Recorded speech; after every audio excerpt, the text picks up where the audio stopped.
Our journey begins with an event that shook the Kuki community to its core. The date was May 3rd, a day that now exists as a haunting specter in the annals of Kuki history. An event etched into the very soul of the Kuki people. A day that forever changed the trajectory of their lives. The Kukis are a proud and valiant people, hailing from the rugged terrains of northeast India. They are a community known for their unwavering spirit, culture, and traditions, passed down through generations. The Kukis had coexisted with several other ethnic groups, including the Meitei, for centuries. But on this day, the harmony was shattered, replaced with the thunderous echoes of war. The sun rose on the 3rd of May, casting its golden hues on the serene landscapes of Kuki territory. All was normal, until it wasn't. The Meitei declared war on the Kukis. This declaration was not a mere threat, it was a cataclysmic proclamation designed to spell doom for the Kukis. The Kukis found themselves at the receiving end of a sudden and unexpected onslaught. They saw this as an act of ethnic cleansing, a treacherous ploy by the Meitei to exert control and dominance over them and their homeland. The war drums were deafening. Fear, anticipation, and a strong resolve filled the air. The Kukis understood the gravity of the situation.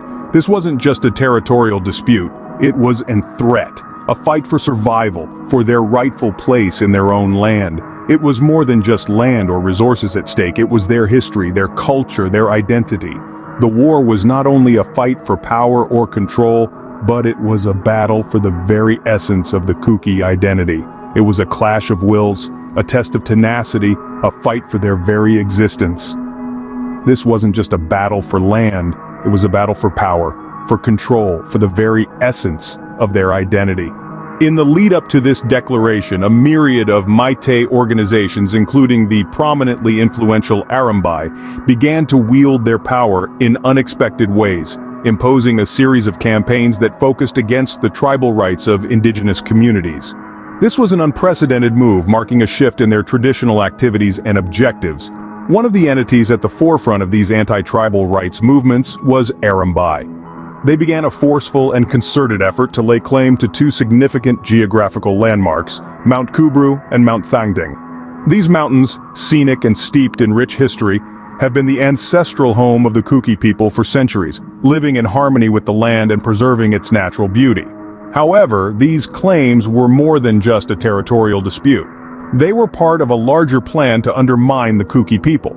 In an effort to isolate and devalue the Kuki, economic blockades were systematically imposed, resulted in a scarcity of essential provisions, crippling the Kuki populace economically.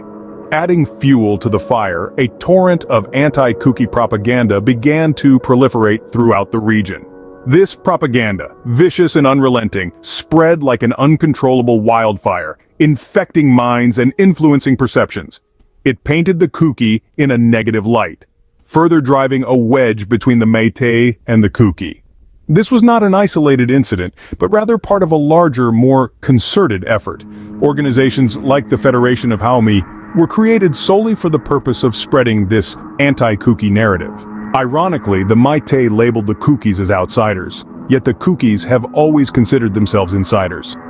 The Kukis, a tribal group in the northeastern region of India, have a rich history and cultural heritage that is deeply tied to the land they inhabit.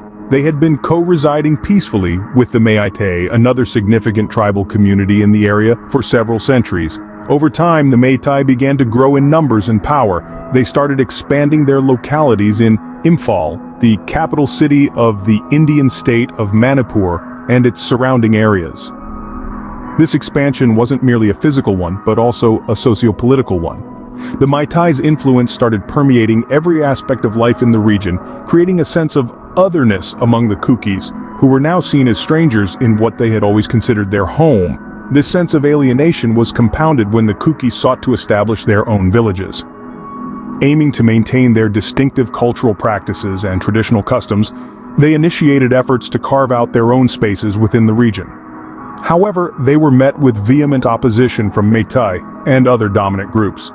The Kukis were accused of encroaching on forest lands, a charge they found deeply ironic given that their way of life centered around a deep respect for nature and its conservation. Local authorities, often led by Meitei, initiated actions against these so-called encroachments.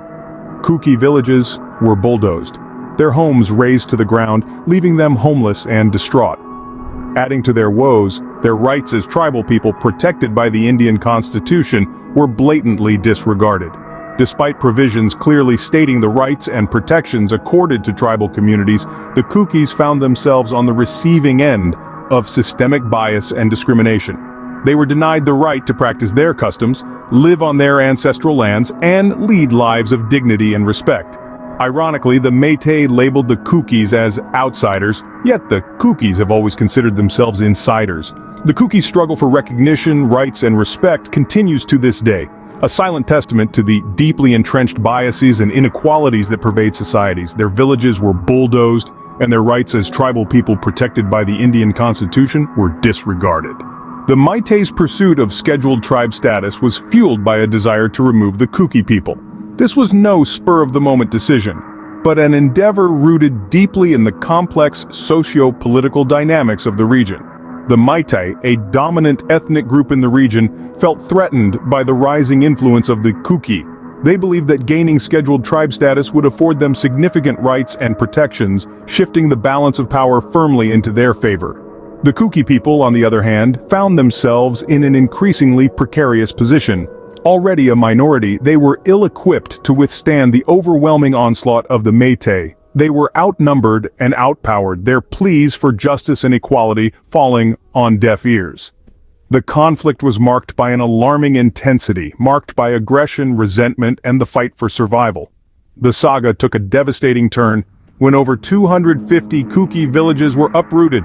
Homes were destroyed, lives were shattered, and dreams were crushed under the weight of this relentless pursuit.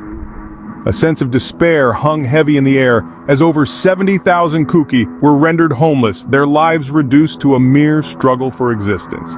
In conclusion, the Manipur conflict, as observed from the perspective of the Kuki people, represents a powerful struggle for identity. These indigenous people have a deep-rooted historical connection with the land, a relationship that extends thousands of years back. Each hill, river, and forest holds a story, a memory that reflects their unique cultural identity. In their view, this conflict is not just a political issue, it is a battle for survival. Survival not merely in the physical sense, but also in a cultural context, the survival of their customs, their traditions, their languages, and their way of life. They see themselves standing at the brink, fighting to prevent the erosion of their heritage and the dissolution of their societal fabric. The Kuki people perceive this war as a desperate fight against ethnic cleansing.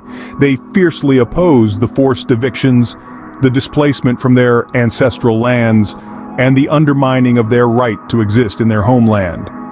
Every act of aggression is seen as an attempt to erase their ethnic identity and replace it with a foreign one.